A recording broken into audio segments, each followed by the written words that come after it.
During Christmas dinner, Grandma asked, "Why does your twin never visit anymore?" I froze with my fork halfway to my mouth, the turkey suddenly feeling like cardboard in my throat. "What twin, Grandma?" My voice came out shakier than I intended. The entire dining room went silent. My mother's wineglass stopped halfway to her lips. My father's knife clattered against his plate. My younger brother, Danny, stopped mid-chew, staring at me with wide eyes. Grandma looked around the table confused, her fork still hovering over her mashed potatoes. "Your twin sister, sweetie. The one who used to come to all the holidays until about 5 years ago. Beautiful girl. Looked just like you, but with longer hair." She turned to my mother with genuine concern. "Is she sick? Is that why we don't talk about her anymore?" My mother's face had gone completely white, and she was gripping the edge of the table so hard her knuckles were turning purple. "Mom, please." "Not now." Her voice was barely a whisper, but there was something in it that sounded like fear mixed with warning. "What do you mean, not now?" I set down my fork, my hand starting to shake. "Grandma just said I have a twin sister. Why is this the first I'm hearing about this?" My father stood up abruptly, his chair scraping loudly against the hardwood floor. "Sarah, this isn't the time or place for this conversation." But Grandma wasn't backing down, and I could see the confusion turning to concern on her elderly face. "What are you all talking about? Of course Lily knows about Rebecca. They were inseparable growing up. They dressed the same, finished each other's sentences, did everything together until Rebecca stopped coming around." She looked directly at me now, studying my face carefully. "Honey, are you feeling all right? You look like you've seen a ghost." The room temperature seemed to drop 20 degrees as everyone stared at each other in uncomfortable silence. Danny pushed his plate away, his teenage appetite apparently vanished. "Mom, Dad, what the hell is Grandma talking about? Lily doesn't have a twin.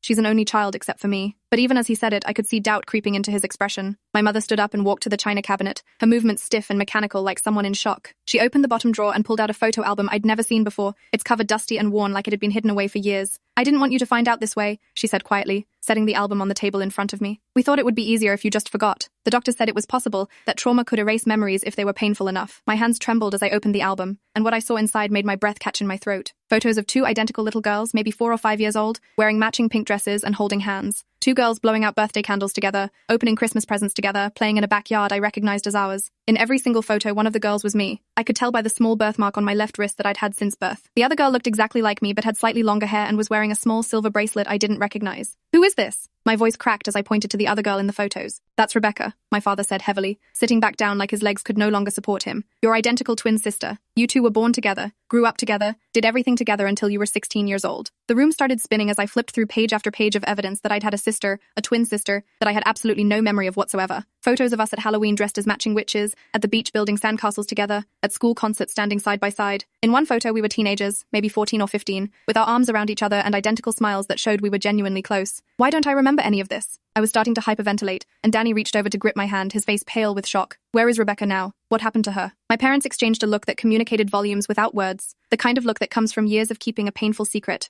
"Rebecca died 5 years ago," my mother said finally, tears streaming down her face. "You were both 16, and there was an accident. You were in the car together when it happened, and you were driving." The words hit me like physical blows, each one making it harder to breathe. "I killed my twin sister?" My voice came out as barely a whisper. "And I don't remember any of it?" My father shook his head quickly. "It wasn't your fault. A drunk driver ran a red light and hit the passenger side where Rebecca was sitting. You survived with minor injuries, but Rebecca died at the scene." He paused, struggling with his next words. "You were so traumatized by her death that you completely shut down. You spent 3 months in a psychiatric facility, unable to speak, unable to eat, barely able to function. When you finally started recovering, you had no memory of Rebecca at all. The psychiatrist said your brain had essentially erased her existence as a coping mechanism because the guilt and grief were too overwhelming to process." Grandma was crying now too, her hands shaking as she reached for her water glass. "I'm so sorry, sweetheart. I didn't know you'd forgotten. I have dementia, and sometimes I forget what I'm supposed to remember, and remember what I'm supposed to forget." She looked at my parents with devastation in her eyes. "You should have told me she didn't remember Rebecca. I would never have brought it up like this." But I was barely listening to her apology because my mind was racing through 16 years of memories, looking for any trace of the sister I'd apparently lost. How could I forget an entire person? How could I have no memory whatsoever of growing up with a twin? I pulled out my phone and started scrolling through old photos, but there was nothing from before 5 years ago. No childhood photos, no teenage photos, nothing that showed Rebecca's existence in my digital life. Where are all my old photos? My social media only goes back 5 years. My mother's face crumpled further. "We deleted everything. The psychiatrist said it would help you heal if you weren't constantly confronted with reminders of Rebecca. We removed all the photos from your room, archived your old social media accounts, even changed some of the stories we told about your childhood to exclude her. You erased her," I said, and the anger in my voice surprised everyone, including myself. "You erased my twin sister from my entire life like she never existed." My father tried to reach for my hand, but I pulled away. "We were trying to help you, Lily. You were suicidal. You tried to hurt yourself multiple times in the hospital. The doctor said the only way you might recover was if we let you forget." Danny was staring at the photo album with tears running down his face. "I was 11 when this happened. I remember Rebecca. She used to help me with my homework and let me hang out with you guys even when you didn't want a little brother around." He looked at me with something like accusation in his eyes. "How could you forget her? How could you just erase our sister like she never mattered?" His words cut deep because he was right. Even if I couldn't control what my traumatized brain had done, I felt guilty for forgetting someone who had apparently been such a huge part of my life. "I need to know everything. I said, closing the photo album carefully. I need to know who Rebecca was, what she was like, what happened that night. I need to remember my sister. The rest of Christmas dinner was forgotten, as my parents spent the next 3 hours telling me about Rebecca, about the life we'd shared together that I couldn't remember. They told me how we'd been born 2 minutes apart, with me arriving first. How we'd had our own twin language until we were 3 years old. How we'd been so identical that even they had trouble telling us apart sometimes, and we'd use that to play tricks on teachers and babysitters.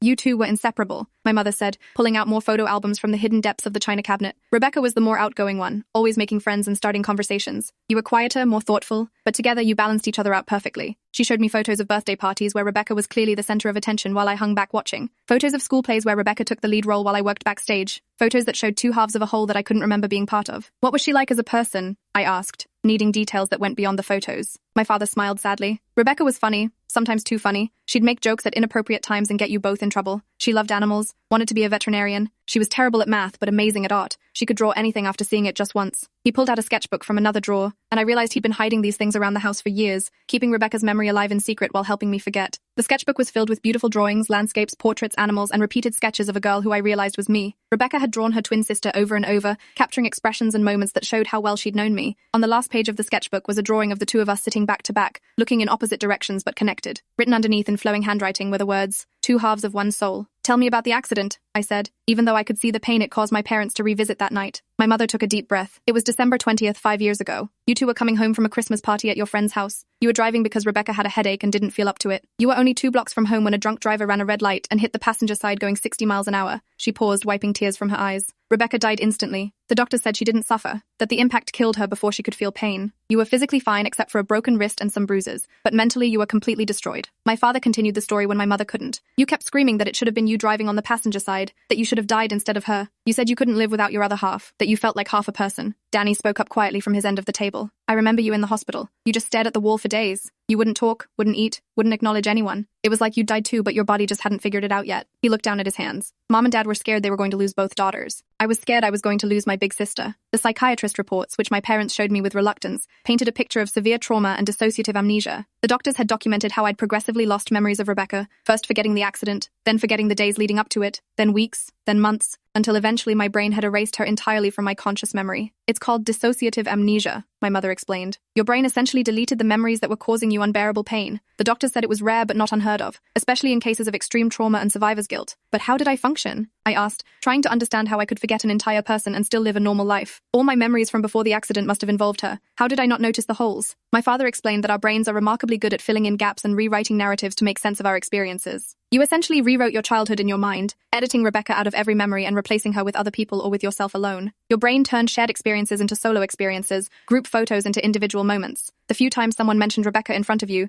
you seemed to not even hear it, like your brain was actively filtering out information that contradicted your new reality. It sounded impossible, but the evidence was overwhelming. I'd somehow managed to live 5 years without any conscious memory of having had a twin sister, and apparently no one had challenged my reconstructed memories until Grandma's dementia had betrayed the family secret. Did I have any friends who knew Rebecca?" I asked, thinking about my current friend group who I'd apparently only met in the last 5 years. "What about the friends we had together before the accident?" My mother's expression grew even more pained. "You cut ties with everyone who knew you before the accident. You said being around them reminded you of things you couldn't quite remember and it made you anxious. You transferred to a different school for your senior year, made completely new friends who never knew Rebecca existed, essentially started a new life. That explained why my oldest friendships only dated back to senior year of high school, why I had no childhood friends, why my social circle seemed so shallow compared to other people's deep lifelong connections. I'd been running from my own memories without even knowing it. The few friends who tried to stay in touch and talk about Rebecca, you blocked them," Danny added quietly. "I remember one girl, Macy or Mackenzie or something, who came to the house crying saying you wouldn't return her calls. Mom had to explain that you didn't remember your previous life and it was better if people from before just stayed away. I felt sick thinking about all the people I'd apparently abandoned, all the relationships I'd destroyed because they threatened my false sense of reality. Does the drunk driver who caused the accident know what happened to me?" The question came out before I could stop it, and I saw my parents exchange another loaded glance. "The drunk driver died at the scene," my father said carefully. "But there's something else you should know about that night. Something we've never told you because the doctors advised against it." My heart started racing because I could tell from his tone that whatever he was about to say would be devastating. "The drunk driver who hit you was your Uncle Raymond, my brother." The room started spinning again as I processed this information. Mom's brother was drunk driving and killed his own niece? My father shook his head slowly. No, Raymond was my brother, your uncle. He'd been struggling with alcoholism for years and we'd tried to get him help multiple times. That night he'd gotten drunk at a bar, decided to drive home, and ran the red light that ended Rebecca's life. I don't understand, I said, though part of me was starting to see the horrifying picture coming together. Why would you keep this from me? My mother answered this time. Because you and Raymond were close before the accident. He was your favorite uncle, always taking you and Rebecca on adventures, teaching you things, making you laugh. When you woke up in the hospital and learned that Raymond had caused the accident while driving drunk, you completely broke. You said you hated him, that you'd never forgive him, that you hoped he'd died suffering. She wiped fresh tears from her eyes, and then you said you hated yourself for not hating him enough, because part of you still loved your uncle even though he'd killed your sister. The guilt of having conflicted feelings about Raymond on top of the survivor's guilt from the accident is what pushed you over the edge into complete psychological breakdown. The psychiatrist had recommended that when I eventually lost my memories of Rebecca, the family should also let me forget about Raymond and his role in the accident. It was easier to let you think Raymond had just moved away or that you'd never been close to him than to risk you remembering the truth and having another breakdown. Grandma spoke up again, her voice trembling with age and emotion. Raymond never forgave himself. He went to Rebecca's funeral and stood in the back, crying through the whole service. He tried to talk to you, to apologize, but you screamed at him until security removed him from the funeral home. She reached across the table to grip my hand with surprising strength. He killed himself 3 months later, left a note saying he couldn't live with what he'd done to his brother's family, that he deserved to die for taking Rebecca from us. I pulled my hand away, overwhelmed by the cascade of tragedies I was learning about. Not only had I lost a twin sister I couldn't remember, but I'd also lost an uncle I'd apparently loved, and both deaths were connected to one terrible moment that had shattered multiple lives. Why did he take away Rebecca and not me? The question came out as a whisper, but everyone heard it. Why did my brain decide to forget Rebecca, instead of forgetting the accident or forgetting myself or finding some other way to cope? Danny answered before our parents could. Because losing Rebecca was more painful than anything else that happened. More painful than the physical injuries, more painful than losing Uncle Raymond, even more painful than the guilt of surviving. The psychiatrist said that your bond with Rebecca was so deep, so fundamental to your sense of self, that when she died it was like losing a limb or losing half your soul. Your brain couldn't process that kind of loss, so it just deleted her existence to stop the pain. He looked at me with tears in his eyes. But Danny, I never forgot you. I remember you as my little brother through my whole childhood. Why could I remember you but not Rebecca? My mother had clearly thought about this question before. Because your relationship with Danny was different. He was your little brother, someone you took care of and protected, but he wasn't your twin. Losing Danny would have been devastating, but losing Rebecca was losing part of yourself. Twins have a connection that's different from regular siblings, especially identical twins like you two. You shared everything. The same DNA, the same face, the same birthday, the same bedroom growing up. Rebecca wasn't just your sister. She was your mirror image, and when she died, you couldn't look in a mirror anymore without seeing her absence. I stood up abruptly, needing to move, needing to do something with the nervous energy coursing through my body. I need to see her grave. I need to see where Rebecca is buried. My parents exchanged another glance, and I could see they were debating whether this was a good idea. Lily, maybe we should wait. Talk to a therapist first. Make sure you're emotionally prepared for this, my mother said gently. But I was already grabbing my coat from the hallway closet. You've been keeping this secret for 5 years. You've let me live in a false reality where my twin sister never existed. The least you can do is take me to her grave and let me try to remember. My father must have seen the determination in my face because he stood up and grabbed his keys. I'll drive you. But Lily, you need to prepare yourself. This might not bring back your memories, and it might be more painful than you're expecting. I nodded, not trusting myself to speak without crying, and followed him out to the car. The cemetery was 20 minutes from our house, and we drove in complete silence. My mind was racing with questions I didn't know how to ask, memories that felt like they should be there but weren't, and a growing sense of grief for a person I couldn't remember losing. When we pulled up to the cemetery gates, my father parked the car but didn't immediately get out. Are you sure you want to do this? He asked quietly. Once you see her grave, once you accept that she was real and that she's gone, you can't unknow it. I nodded and opened the car door, stepping out into the cold December evening. The cemetery was decorated with Christmas lights and wreaths, which felt surreal given the circumstances. My father led me down a winding path past rows of headstones until we stopped in front of a simple grey marble gravestone with gold lettering. It read, Rebecca Ann Mitchell, beloved daughter, sister and friend. Born July 14th, 2004, died December 20th, 2019. Forever in our hearts, forever missed, forever loved. Two halves of one soul, separated but never apart. I fell to my knees in front of the gravestone,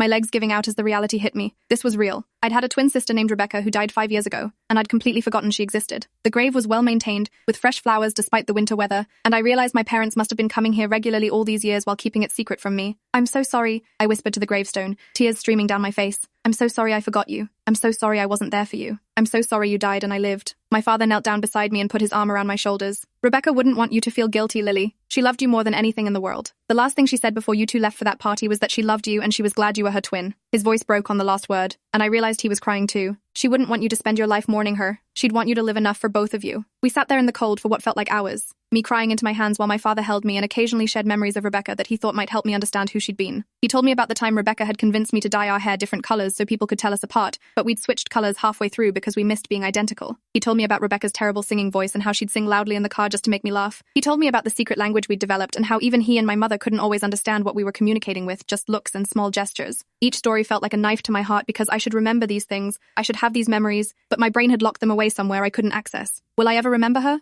I asked. though I wasn't sure I wanted the answer. My father sighed heavily. The psychiatrist said it's possible that with therapy and time, some memories might come back. But they also warned that remembering could be re-traumatizing, that there's a reason your brain chose to forget. You'd have to decide whether you want to try to remember or whether you want to move forward knowing about Rebecca, but accepting that the memories might be gone forever. We drove back home in silence, but this time it felt different. I wasn't empty or confused anymore. I was filled with grief for a sister I couldn't remember, and anger at a world that had taken her from me and then made me forget she'd ever existed. When we walked back into the house, I could hear my mother and grandmother talking quietly in the kitchen. Danny was sitting on the couch looking at his phone, but he jumped up when he saw me. "Are you okay?" he asked, and the genuine concern in his teenage voice made me want to cry again. "I don't know," I answered honestly. "I don't know what okay even means anymore." My mother came out of the kitchen and immediately pulled me into a hug. "I'm so sorry, sweetheart. I'm sorry we kept this from you for so long. We thought we were protecting you, but maybe we were just protecting ourselves from having to watch you grieve all over again." That night, I couldn't sleep. I lay in my bedroom, the same bedroom I'd apparently shared with Rebecca until she died, and tried to remember anything about her. I stared at the walls, wondering which bed had been hers, which side of the closet she'd used, where she'd kept her things. The room felt empty in a way it hadn't before, like I could now sense the absence of someone who should be there. Around 2 a.m., I got up and went to the attic, remembering that my parents had mentioned storing Rebecca's things there after I demanded they remove all reminders of her from my sight. I found boxes labeled with her name, filled with clothes, books, art supplies, school papers, and personal items that told the story of a 16-year-old girl whose life had been cut short. I pulled out a diary and hesitated before opening it, feeling like I was invading someone's privacy even though that someone was my own twin sister. The entries were dated from the year before she died, and as I read them, I got a picture of who Rebecca had been beyond what my parents had told me. "Lily was in a mood today," one entry read. "She's been stressed about college applications and taking it out on everyone. I tried to make her laugh by doing impressions of our teachers, but she just rolled her eyes. Sometimes I wish she'd relax a little, but I know she's just scared about the future. I'm scared too, but I deal with it by joking around, and she deals with it by trying to control everything. We're so different but so the same." Another entry from a few weeks later. "I had a fight with Lily today about which colleges we should apply to. She wants us to go to the same school so we can room together, but I kind of want to try being independent, having my own identity separate from being a twin. I didn't tell her that though because I know it would hurt her feelings. Maybe I'm being selfish. She's my best friend, and I can't imagine life without her. But sometimes I wonder what it would be like to be just Rebecca instead of Rebecca and Lily." The entry made my chest ache because I realized Rebecca had died before she could ever find out who she was as an individual. Person separate from being a twin. The last entry in the diary was dated December 19th, 2019, the day before she died. "Christmas party at Melissa's house tomorrow night. Lily is designated driver because I have a headache and don't feel like dealing with drunk people. She's being annoying about it, saying I always make her drive and I need to get my license renewed. I told her I'd drive next time, but honestly I hate driving and she's better at it anyway. I'm lucky to have a twin who puts up with my laziness. I don't tell her enough how much I appreciate her. Tomorrow I'm going to tell her that I love her and I'm glad she's my sister. Life would be boring without Lily." I closed the diary and pressed it against my chest, sobbing quietly in the dark attic. Rebecca had planned to tell me she loved me the next day, but she'd never gotten the chance because she died that night. And I'd forgotten she existed, forgotten that someone had loved me that much, forgotten that I'd once been part of something bigger than myself. Over the next few weeks, I started seeing a therapist who specialized in dissociative amnesia and trauma recovery. Dr. Sarah Winters was patient and non-judgmental as I told her everything I'd learned about Rebecca and the accident. "What you're experiencing is complicated grief," she explained during one of our sessions. "You're grieving someone you can't remember, which means you're essentially grieving twice, once for the actual loss of your sister, and once for the loss of all the memories you had with her." She recommended a treatment approach that would gradually expose me to information about Rebecca while monitoring my emotional responses, with the goal of either helping me recover memories or helping me create new understanding of who Rebecca was based on external information. "Some patients with dissociative amnesia do recover their memories eventually," Dr. Winters said, "but some never do, and they have to learn to live with the gaps in their history. We'll work on both possibilities, trying to help you remember while also helping you accept that you might not." The therapy was exhausting and often painful. Dr. Winters had me look at photos of Rebecca and describe what I saw, trying to trigger any buried memories. She had me visit places that had been significant to Rebecca and me, like our old elementary school or the park where we'd played as children. She even had me meet with some of our mutual friends from before the accident, people I'd cut out of my life who remembered both of us. One friend named Kelsey broke down crying when she saw me. "I've missed you so much," she said, hugging me tightly. "After Rebecca died and you shut everyone out, it felt like I'd lost both of you." She spent 2 hours telling me stories about adventures the three of us had shared, about inside jokes I couldn't remember, about the dynamics of our friendship, where Rebecca had been the wild one, and I'd been the responsible one trying to keep us out of trouble. "You two were like yin and yang," Kelsey said. "Completely different but perfectly balanced. Rebecca made you more fun and spontaneous, and you made Rebecca more thoughtful and careful. When she died, it was like watching half of you disappear. Slowly, over months of therapy, tiny fragments started coming back.